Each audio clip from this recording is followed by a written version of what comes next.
desde la Iglesia Pueblo de Dios en Carlos Espegazzini, sin inventar nada nuevo, siendo directos, siendo lo mejor que podemos ser. Porque se trata de ser simples, honestos. Te brindamos este espacio, desde el púlpito, porque lo más simple es escuchar, luego sentimos. Este es el espacio directo para un mensaje simple. Porque ya no hay diferencia de nacionalidad, ni de clase social, ni de sexo, porque todos somos uno en Cristo Jesús. Vení a vivir el Evangelio, juntos.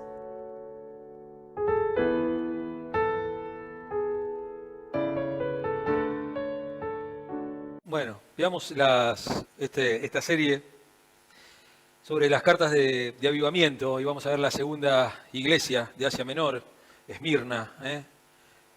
Avivamiento en medio de la persecución. Hay un avivamiento adentro de la persecución y tenemos el texto que vamos a utilizar, nuestro texto. Apocalipsis capítulo 2, verso 8 al 11. Escribe el ángel de la iglesia de Esmirna. Esto dice el primero y el último, el que murió y volvió a vivir. Conozco tus sufrimientos y tu pobreza, sin embargo eres rico. Sé cómo te calumnian los que se autodenominan judíos y no lo son, pues son una sinagoga de Satanás. No tengas miedo de lo que estás por sufrir. Te advierto que el diablo meterá a algunos de ustedes en la cárcel para ponerlos a prueba y sufrirán aflicciones durante 10 días. Sé fiel hasta la muerte y yo te daré la corona de vida. El que tenga oídos, que oiga lo que el Espíritu dice a las iglesias. El que salga vencedor no sufrirá daño alguno de la segunda muerte. Es interesante lo del tema de las cartas del Apocalipsis porque tenemos, dentro de lo que es el Nuevo Testamento, tenemos los 4 evangelios, que es la historia de Jesús desde el inicio de su ministerio hasta el final, Hechos de los Apóstoles, ascenso, Hechos de la Iglesia, o como quieren llamarlo algunos, Hechos del Espíritu Santo. Las cartas, después generales, pero si tenemos en cuenta que Jesús no dejó formada ninguna iglesia, como la conocemos, tal cual la conocemos hoy, grupos de personas, no, al menos Él no lo dejó dicho, ni mientras Él estuvo en la tierra, formó una sinagoga donde Él fuera el presidente o la persona que presidía las reuniones, sino que eso se fue haciendo con el tiempo. Es como que durante los evangelios todo se veía futuro, pero en estas 7 cartas, a estas 7 iglesias ahí, en donde hoy está Turquía, para dar un panorama, vemos eso, vemos que Jesús interviene ya en la vida de la iglesia, en la vida de una iglesia formada, y le escribe una carta a una iglesia que está en formación, una iglesia que ya está asentada, ¿no es cierto? Y hoy tenemos estas cosas, ¿no? Y primero, como vimos la semana pasada, la iglesia de Éfeso, una iglesia que puede haber sido de las primeras iglesias y de las iglesias más potentes, porque tuvo una pastoral impresionante. Lo tuvo a Pablo, lo tuvo a Timoteo, lo vemos en la carta a Timoteo, que él está en la iglesia de Éfeso, y posiblemente haya tenido a Lucas también. Así que tenemos una iglesia con un fuerte liderazgo, y a pesar de estar en un lugar complicado, como era Éfeso. Pero bueno, Esmirna es otra, y teníamos eso, ¿no? Que veíamos, había dejado su primer amor, había abandonado el primer amor. Pero ahora vemos la iglesia de Esmirna, distinta a la iglesia de Esmirna, donde apenas se nota si hay una imperfección. Cualquiera de nosotros quisiéramos congregarnos en una iglesia así, donde no hay imperfecciones prácticamente, o pastorear una iglesia de ese estilo. Y lo que tiene es que nos alienta en el medio de la persecución. Esta carta nos alienta en medio de la persecución. Y también, como siempre, tenemos 3 puntos para ver, y que esto va a ser a lo largo de todas las cartas, ¿no? Primero, la iglesia del Señor, vamos a hablar sobre la iglesia, el Señor de la iglesia y el mensaje del Señor a la iglesia. Esos son los 3 puntos que vamos a ver. Vamos al desarrollo del sermón. Primero, la iglesia en Esmirna, versículo 8, ahí lo pueden leer. Pero para saber, es una de las ciudades, Esmirna era una de las grandes ciudades de Asia Menor. Dijimos que está Alejandría arriba y abajo están todas las iglesias de lo que sería Asia Menor. Esmirna ocuparía lo que hoy es más o menos Turquía.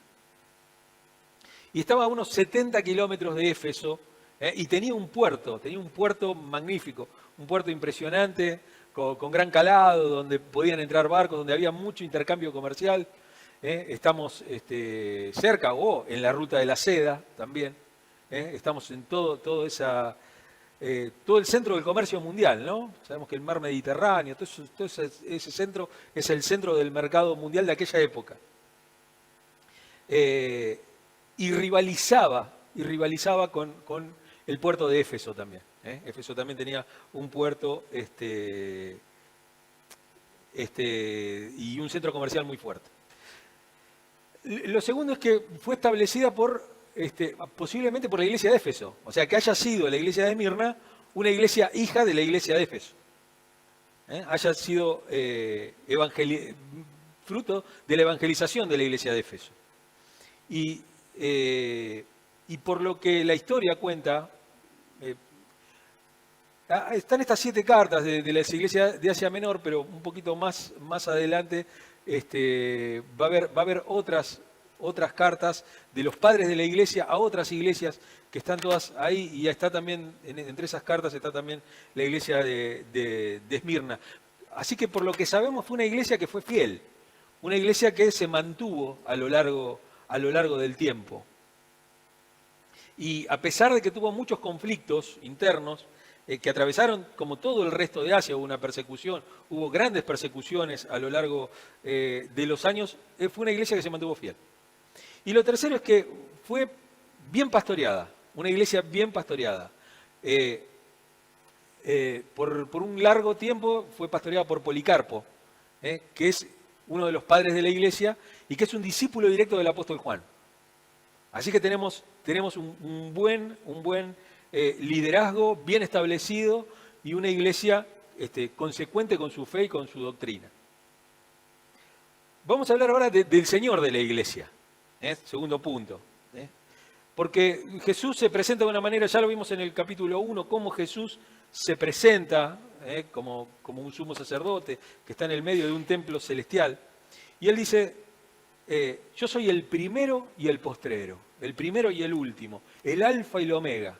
El que estuvo muerto y ahora vive, ¿no? El primero y el postrero. Habla de la eternidad, porque es Dios el que habla a su iglesia. Habla desde la eternidad. Habla un ser eterno, no habla alguien del momento, no habla alguien que está... que habla desde la experiencia de la iglesia solamente, sino que habla de la experiencia de la historia, de toda la historia del mundo. Lo segundo es que habla el eterno Hijo, Jesús como eterno Hijo, que es el que se manifiesta a la iglesia. Dice Hebreos 13:8, Jesucristo es el mismo ayer, hoy y por siempre. Ese mismo Jesucristo. En el Antiguo Testamento, Éxodo 3:14, cuando Moisés le pregunta a la zarza, a ese Dios que se manifestaba a través de la zarza, le dice, bueno, si me preguntan, yo le voy a decir, vengo de parte del Dios de sus padres, pero bueno, ¿quién le digo que me llama? Y Dios le dice, te envía el Señor, yo soy el que seré, yo soy el que seré, o sea, el que sigue siendo, porque tiene varias acepciones. Uno siempre tiene en la cabeza el yo soy, que es el que soy. Pero también ese verbo del ser, también se puede traducir como yo soy el que seré, el que sigue siendo. O yo soy el que estoy. Vieron que, por ejemplo, en inglés el I am es yo soy o estoy. Entonces, es exactamente lo mismo pasa en este verbo. Yo soy el que voy a ser, el que siempre voy a ser, yo siempre estoy, y aparte yo estoy, estar en un lugar. Él está en todos lados por medio de un atributo que es la omnipresencia del Señor. El que estuvo muerto y volvió a la vida presente, siendo Dios, ¿no? Como el Dios encarnado y resucitado. La importancia de la encarnación, de la encarnación de Jesucristo. Porque precisamente eso nos habla de misericordia y eso nos habla también de esta suerte de aproximamiento que hace Jesús con cada uno de nosotros. La importancia también de que nosotros vivamos un evangelio encarnado, que nosotros encarnemos el evangelio. Y otra de las cosas que dice con esta palabra, yo soy el primero y el postrero, es que la obra redentora de Cristo fue desde la eternidad. No es algo que lo tomó por sorpresa a Cristo. La muerte y la resurrección no lo tomó por sorpresa, ni fue un plan B de Dios, sino que es desde la eternidad. Dos versículos nada más vamos a ver de esto. Cuando Pedro dice que mataron al autor de la vida, en Hechos capítulo 2, versículo 23. Este fue entregado según el determinado propósito y el previo conocimiento de Dios, y por medio de gente malvada, ustedes lo mataron clavándolo en la cruz. No fue muerto en manos de hombres, pero eso obedece al plan determinado de Dios. Es parte del plan de Dios. A Jesús nadie lo mató, Él entregó su vida.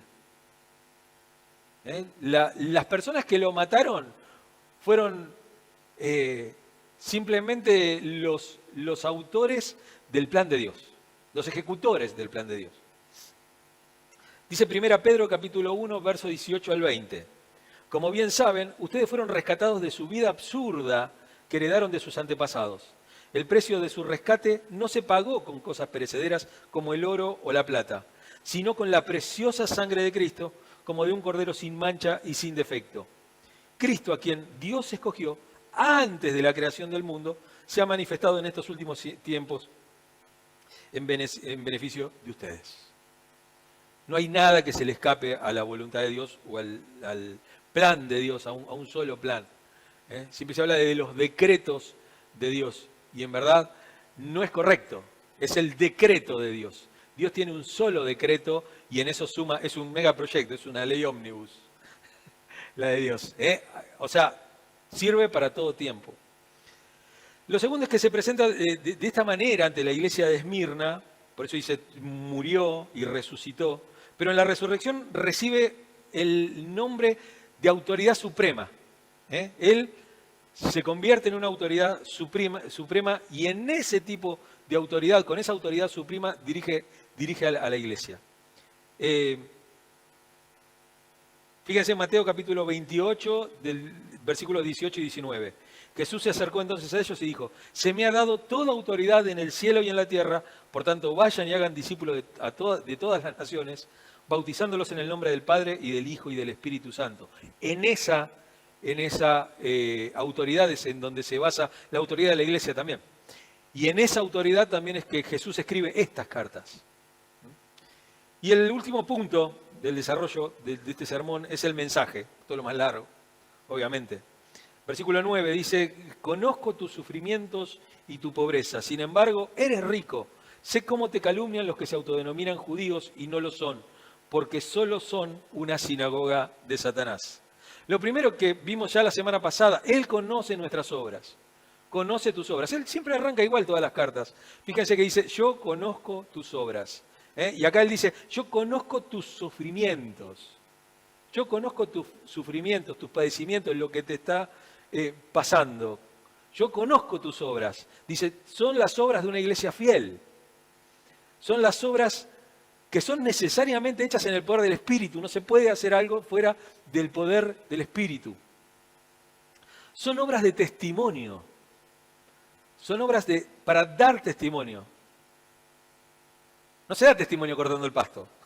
Se da testimonio haciendo obras de piedad, obras realizadas realmente con la guía del Espíritu Santo. Las obras de todo aquel que quiera vivir piadosamente van a ser causa de tribulación. Si vos haces las cosas bien, en la iglesia por lo general te van a criticar. Por eso dice, bienaventurados son cuando falsamente te acusan de algo que no hiciste. Ahí sos bienaventurado, por mi causa, por la causa de Cristo. Él dice, conozco tus sufrimientos o tu tribulación en la Reina Valera 60. La enseñanza de Jesús es clara. En el mundo tendréis aflicción. Pero añade, yo he vencido al mundo. Tengan confianza, yo he vencido al mundo. Y después habla de la pobreza. Tu pobreza, tu pobreza. Y eso tiene que ver con que algunos creyentes estaban perdiendo sus bienes, todos sus bienes, por causa del Evangelio. Estaban siendo desheredados, estaban siendo confiscados sus bienes por medio de los judíos, por medio de los en este caso, posiblemente del Imperio Romano. ¿No es cierto? Porque estamos hablando de una iglesia en Asia Menor. Si estaban en Jerusalén, y sí, posiblemente hayan sido los judíos. Pero también no nos olvidemos que los judíos venían persiguiendo también a la iglesia atrás de los que iban fundando iglesias. Los judíos venían atrás, y no solamente de afuera de la iglesia, no solamente los fariseos, sino que también dentro de la iglesia de Jerusalén era una gran entrometida al resto de las iglesias. O sea, Pablo iba predicando algo y después iba atrás la gente de Santiago, de la iglesia madre, iba poniendo su duda en todos los creyentes. Dice, no, ustedes tienen que respetar la circuncisión, ustedes tienen que respetar tal fecha, tienen que respetar la Pascua, tienen que hacer esto, tienen que hacer el otro.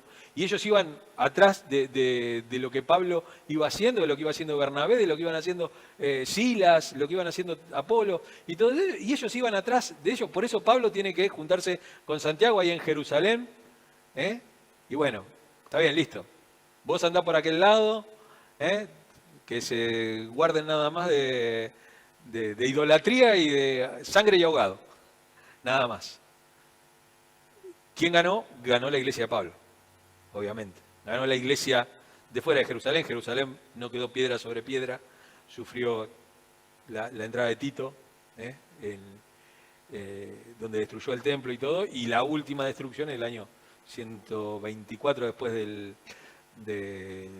la epopeya de Simón Bar Kokhba, que fue el último judío rebelde, digamos, y ahí directamente, ahí después se crea lo que hoy conocemos como Palestina, ¿no es cierto? Palestina, tierra de los filisteos. Se sacó directamente a todos los judíos de ahí, y ahí también murió la iglesia de Jerusalén, hasta que después se retomó, pero ya con Constantino y un poquito más adelante. Vemos eso, vemos el tema de la pobreza de estar en un estado de haberse quedado sin nada por la causa, ¿no? Hebreos capítulo 10, verso 34. Dice, también se compadecieron de los encarcelados y cuando ustedes le confiscaron sus bienes, lo aceptaron con alegría, conscientes de que tenían una mejor herencia y más permanente. Acá vemos cómo los bienes le eran confiscados y muchos los aceptaban de buena gana. Los creyentes de Esmirna eran también seguidores de Jesús en la pobreza. Segunda Corintios capítulo 8, verso 9 dice, ya conocen la gracia de nuestro Señor Jesucristo, quien era rico y por causa de ustedes se hizo pobre, para que mediante su pobreza ustedes llegaran a ser ricos. Eso es lo que nos pasa. Los creyentes eran pobres, pero lo poseían todo. Como le dice, vos te crees pobre, pero sos rico, de verdad. Romanos capítulo 8, verso 17. Y si somos hijos, somos herederos, herederos de Dios y coherederos con Cristo, pues si ahora sufrimos con Él, también tendremos parte con Él en su gloria. Es una esperanza que tenemos. Las obras de Dios se realizan por medio, también desde la pobreza espiritual. 1 Corintios 3, 21 al 23. Por tanto, que nadie base su orgullo en los seres humanos. Al fin y al cabo, todo es de ustedes, ya sea Pablo o Apolos o Cefas o el mundo o la vida o la muerte o lo presente o el porvenir. Todo es de ustedes y ustedes son de Cristo y Cristo es de Dios. Desde la pobreza, ¿no? Cuando uno dice, pero ¿cómo puedo lograr hacer algo si no tengo nada? Bueno, ustedes son dueños de todo, por medio de Cristo.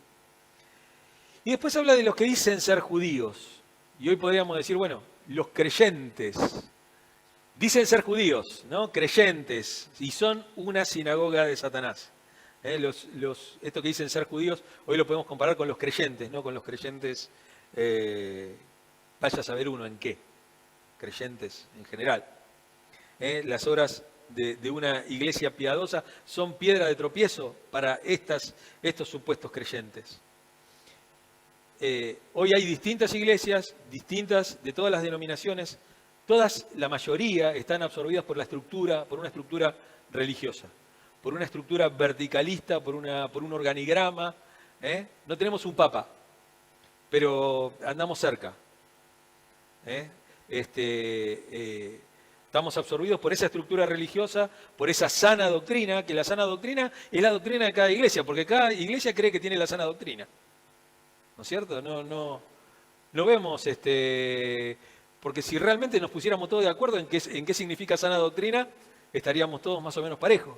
Pero nadie se da cuenta, ¿no? Nadie encuentra un punto de encuentro en qué es la sana doctrina, o en qué es ser evangélico, incluso. Hace muchos años, ya creo que en los años 70 más o menos, se hizo un concilio en Lausana, donde participó uno de los que lo organizó, fue John Stott, en donde se firmó un documento, fíjense, el documento de Lausana, ponen en internet, y lo googlean, y van a ver ahí el documento que significa, ¿qué significa ser evangélico? ¿Qué significa ser evangélico? Se pusieron más o menos de acuerdo. Después a los 2 minutos estaba haciendo cada uno lo que bien le parecía, ¿no? Pero eso es otro tema. Cualquier cosa que no sea la estructura religiosa que uno tiene en la cabeza o la sana doctrina que uno cree, cualquier cosa no es agradable o es piedra de tropiezo, ¿no? Fíjense Mateo 23:15, dice, ¡ay de ustedes, maestros de la ley y fariseos hipócritas! Recorren tierra y mar para ganar un solo partidario y cuando lo han logrado, lo hacen 2 veces más merecedor del infierno que ustedes. Uno encuentra una persona, la trae a la iglesia y cuando la trae la condena. La hace 2 veces, le enseña exactamente todo lo que no debe enseñarle. Le hace ver todas las cosas que no debería ver de la iglesia o que no deberían estar en la iglesia, por lo tanto no la tendría que ver, ¿no? Y le enseña su sana doctrina. Le explica, le dice, ¿ustedes creen en el bautismo del Espíritu Santo? ¿No es cierto? Y hablan sobre eso. O se ponen a hablar sobre, viene una persona y lo primero que se le enseña es la disciplina en la iglesia, ¿no es cierto? O se le enseña cómo funciona el organigrama de la iglesia, cuando ni siquiera tiene idea de lo que es el Evangelio. Todas esas cosas se van aprendiendo con el tiempo. Nosotros tuvimos educación cívica recién en el secundario, ¿no? Pero las leyes del país y lo que se podía hacer o lo que no se podía hacer, lo fuimos incorporando a medida que fuimos viviendo. De chicos sabíamos las leyes de los chicos, las cosas que pasaban a los chicos cuando fuimos grandes. O alguna vez tuvo que venir una maestra a decirnos, no se debe matar. Se aprendió a lo largo de la vida. ¿O cómo aprendimos nosotros que debíamos trabajar? Viendo a nuestros padres trabajar. Viendo a las personas que...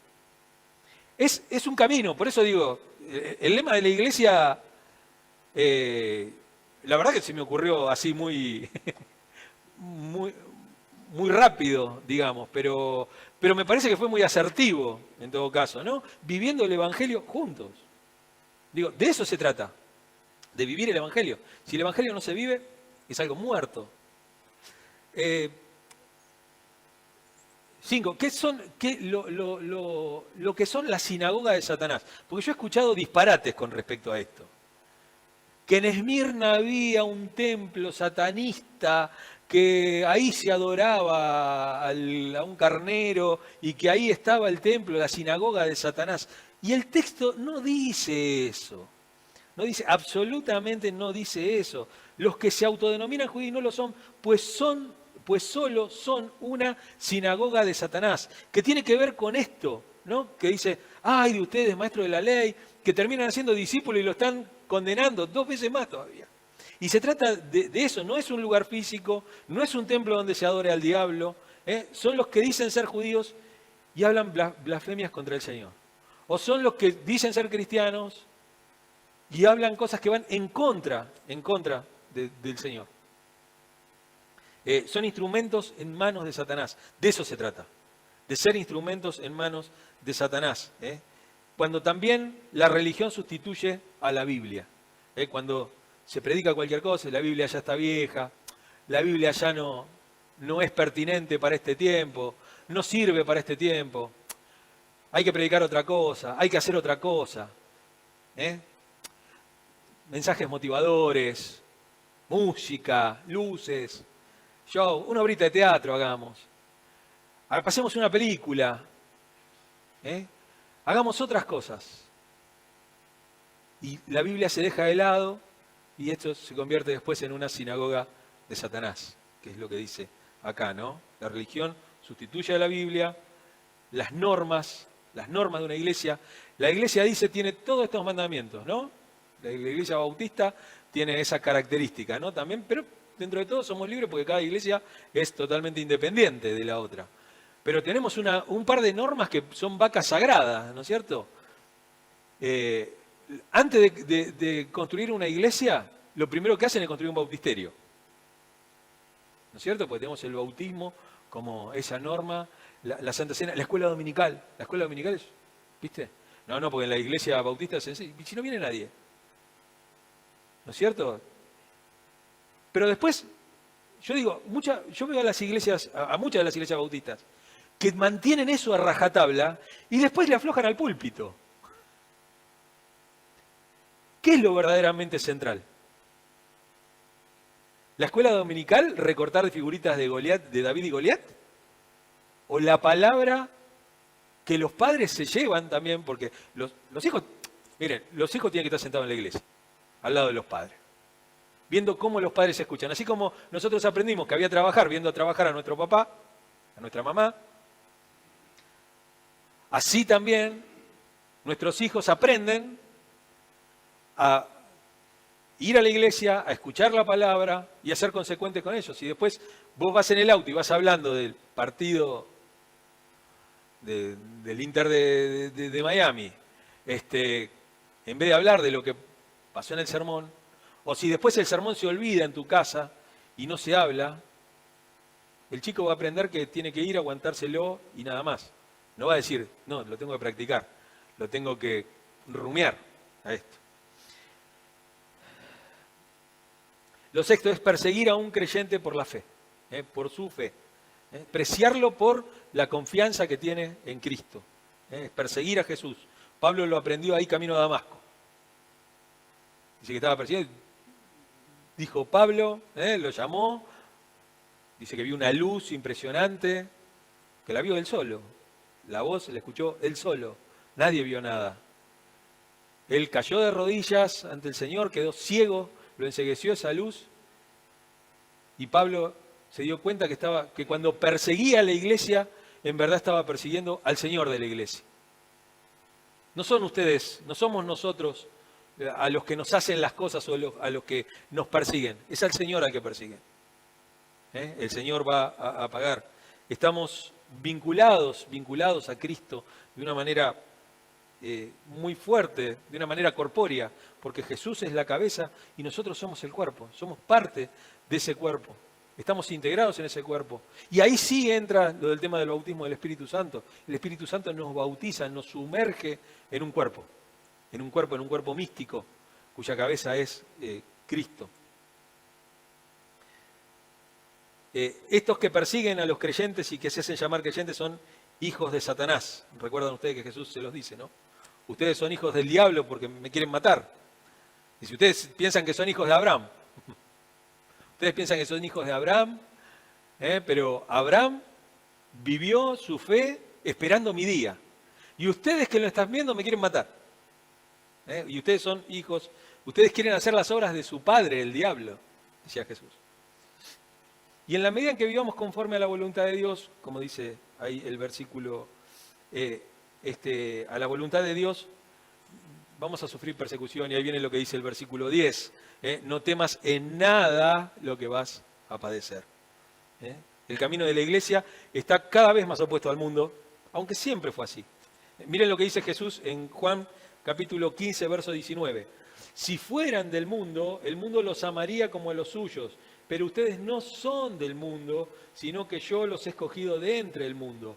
Por eso el mundo los aborrece. Si alguno piensa que hoy estamos peor que ayer, estamos igual. El mundo siempre nos aborrece. Se podrá sentir más o menos la persecución, pero son esos ciclos. Lo más preocupante es el estado de la iglesia visible, que también siempre ha existido. Este tema de la iglesia visible es la iglesia que vemos nosotros. Hay dos iglesias, ustedes saben, ¿no? La iglesia visible y la iglesia invisible. La iglesia invisible es la que solamente ve Dios, con aquellos salvos realmente, con aquellos que realmente has puesto la fe. Venir a sentarte en un banco no te hace salvo. Nacer en una familia cristiana no te hace salvo, no te hace ser cristiano. Yo nací en un hospital y no por eso soy médico. Por más que uno nazca en un garage, no va a terminar siendo auto.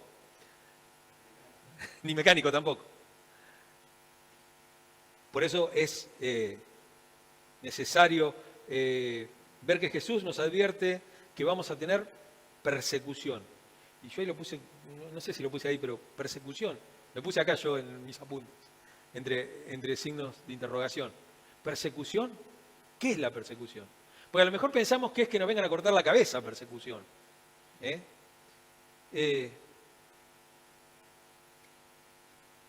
Y a veces son los problemas que tiene todos los días cada uno. Es eso la persecución. Es la fe puesta a prueba todos los días de tu vida. Una fe precisamente puesta a prueba. Punto 7. Y acá también habla de Satanás, habla del diablo, los va a perseguir, va a hacer esto, ¿no? Y acá tenemos que entender que no es el diablo con el tridente, la colita y los cuernitos, ¿no? Sino que es una figura representativa del mal. Si bien es un ser, ¿no? De eso no hay duda. El tema es de cómo lo tratamos nosotros. Ese ser está en conflicto con Dios, no con nosotros. El conflicto es entre Dios y Él. No está con nosotros, pero sí el mundo está bajo el maligno.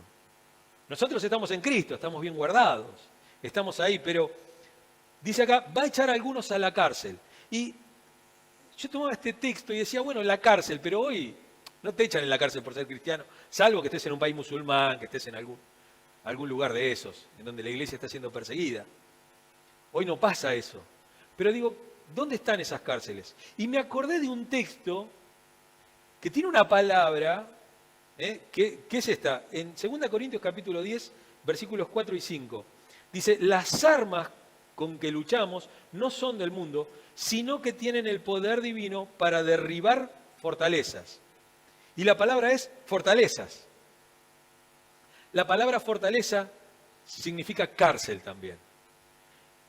Y también tiene otra acepción, que es tumba. Es un lugar del cual no podés escapar. Fortalezas. Y acá lo dice muy claro Pablo, dice, destruimos argumentos y toda altivez que se levanta contra el conocimiento de Dios y llevamos cautivos todo pensamiento para que obedezca a Cristo. La batalla, las fortalezas son mentales. Es nuestra cabeza lo que está en juego. Es nuestra mente, nuestra manera de pensar, nuestra manera de sentir, nuestra manera de reaccionar. Eso es lo que está en juego cuando habla de ustedes van a ser perseguidos. A ustedes los van a meter en la cárcel. Van a venir dificultades para que seamos probados. Necesitamos ser probados y tiene esta palabra, esta palabra de esta fortaleza, tiene toda la fuerza, no tanto de una tentación, sino de una intensa dificultad. No tanto de ser tentados. Porque a veces el tema no es la tentación. El tema está en los problemas que pasamos. El tema está también en esta cultura de la desesperanza, en esta cultura de la crueldad, en esta cultura del que sálvese quien pueda, de esto, de que nosotros empecemos a desfallecer en la fe, que pensemos que la fe no sirve para nada. Que empecemos a cuestionar, a tener dudas existenciales, ¿no? A empezar, pero la verdad, esto. Porque tampoco tiene que ver eso, esto no da para más. No pasa por ahí. Porque si esa fuera la voluntad de Dios, una vez que cree, te mata a Dios, te caes muerto ahí y te lleva con Él y ya está. Pero como el objetivo de Dios es que vivamos el Evangelio, que vivamos por medio de la fe, que vivamos en Cristo, es parte de la voluntad de Dios. Entonces no tenemos el derecho, no tenemos el derecho a pensar que esto no vale la pena. Porque Dios dice, esto vale la pena. Vale la pena porque Cristo está viviendo esto también, por medio de tu vida, por medio de la vida de cada uno de nosotros. Y dice acá, nos meterán en la cárcel por medio de 10 días. No tiene mucho sentido, no son 10 días exactos ni nada. 10 es un número de completud, como lo es 7, como lo es 3 para la Biblia, ¿no? Esos números que son 400 años, 40 días, ¿no? Es un número de completud, se llama. Se trata de eso, ¿no? Que nos ayudan, pero esas pruebas nos ayudan a mantenernos firmes, a echar raíces. La prueba es necesaria en nuestra vida para consolidar la fe.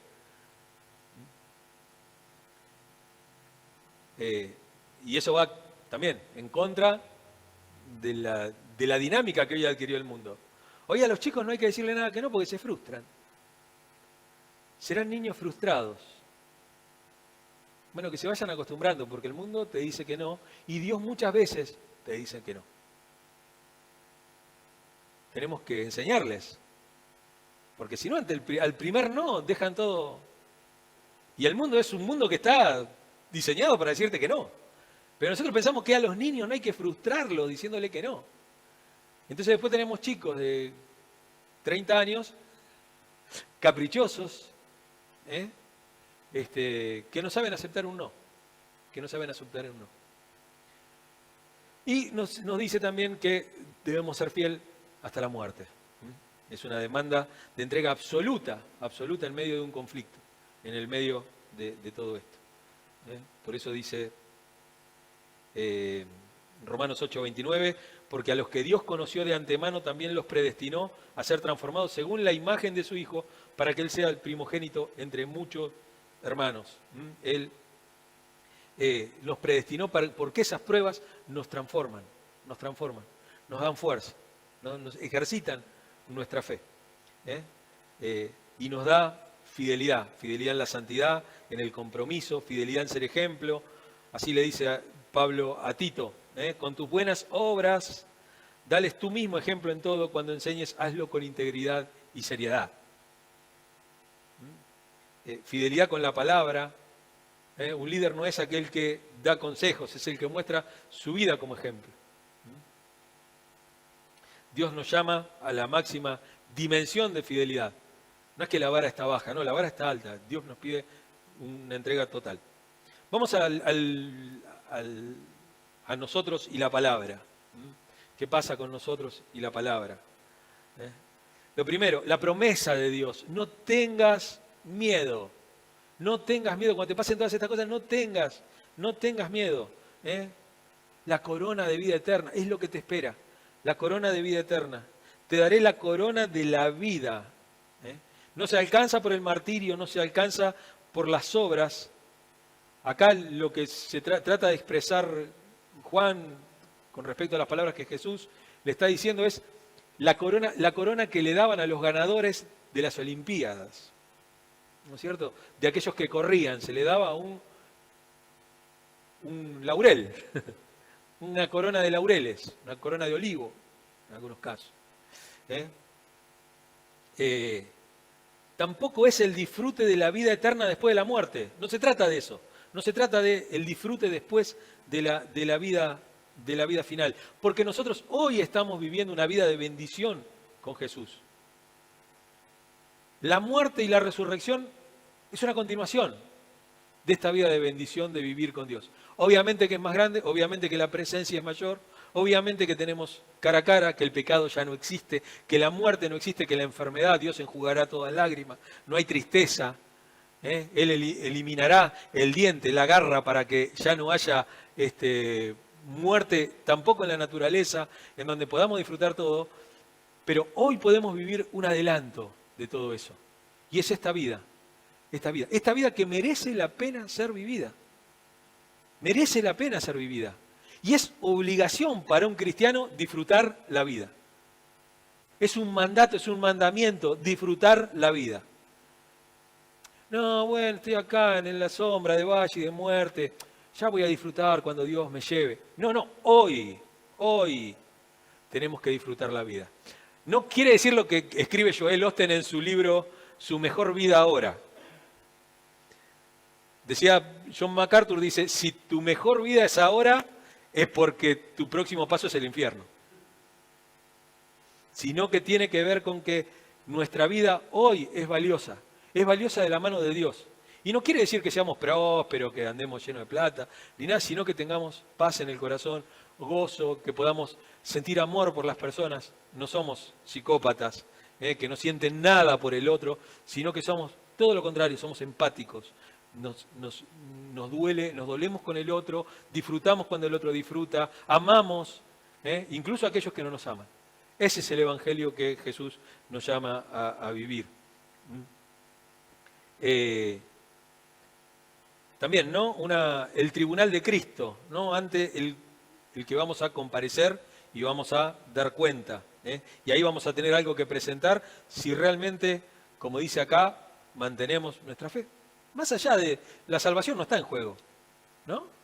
Pero es como dice Pablo, ¿no? Que en aquel momento, aquel que construya sobre esta piedra, sobre estos cimientos que son Jesucristo, que es Jesucristo, este cimiento, aquel que construya con hojarasca, el que cuando llegue el momento de estar ante el tribunal de Cristo, su obra será pasada por fuego. Y si vivió por hojarasca, y va a obtener ceniza de eso nada más. No quiere decir, dice, el mismo, me gusta porque Pablo lo aclara, dice, el mismo será salvo, pero como aquel que es pasado por fuego. O sea, llegar allá y darte cuenta que Dios te dio una vida nueva, que Jesús estuvo morando con vos, que tenés el Espíritu Santo, y darte cuenta que te lo gastás a badas, y es triste. Es triste, o sea, uno lo va a ver como triste. El mismo será salvo, dice Pablo, pero como aquel que pasó por el fuego. Muchos dicen chamuscado, no es así. Las obras son las que se queman. Las obras. Aquel que ve deshacerse todo aquello por lo cual vivió, obviamente hay un dejo de tristeza en todo eso, ¿no? En darse cuenta que la podría haber aprovechado mejor.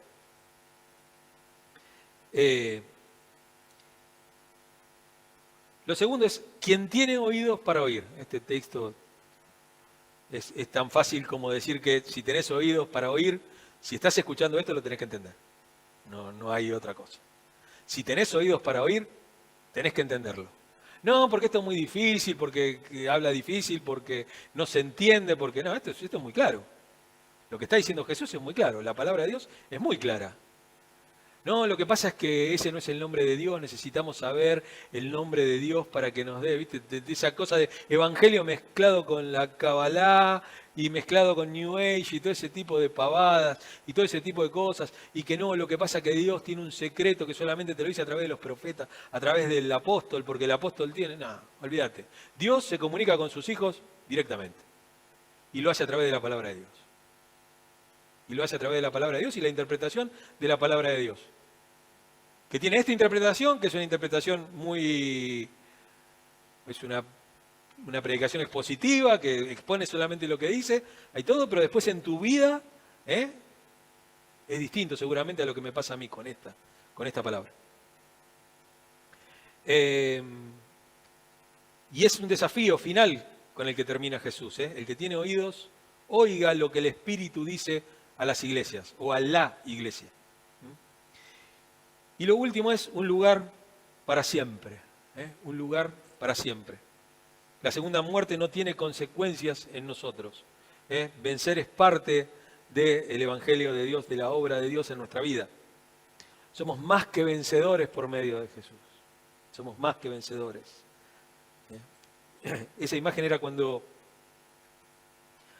volvían los generales de la guerra, cuando habían conquistado en los imperios. El Imperio Romano se recibía volvía el general y se subía al carro, y en arriba del carro se subía su esposa que lo había esperado, y todos vivándolos, y atrás iban todos los que había capturado, los tesoros, todo lo que traía todo. Y la esposa no había peleado. La esposa lo había esperado nada más. Eso es lo que tenemos que hacer nosotros.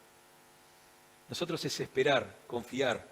Y después disfrutaremos de eso, de esa procesión con nuestro esposo, con nuestro verdadero hacedor, con nuestro hermano mayor, con nuestro abogado, con nuestro padre.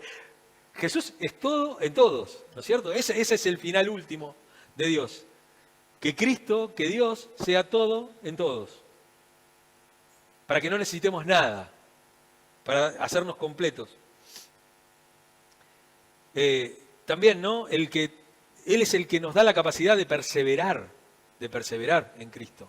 La perseverancia no es algo que nosotros logremos. La perseverancia tiene que ver con un don.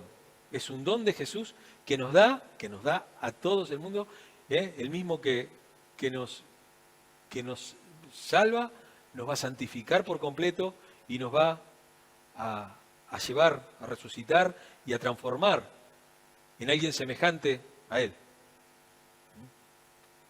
Vamos a estar fielmente colocados junto al Señor, y esta carta es un aliento para nosotros, para que en medio de las pruebas, en el medio de los problemas, podamos seguir a Jesús. La iglesia de Esmirna hoy ya no existe, pero nos da el ejemplo y el llamamiento al que Jesús nos hace, y que Dios nos permita vivir de esta manera, para que nuestra bendición y para el testimonio ante el mundo sea el que Jesús nos está pidiendo, para el ejemplo a los hermanos también de la iglesia, y sobre todo que todos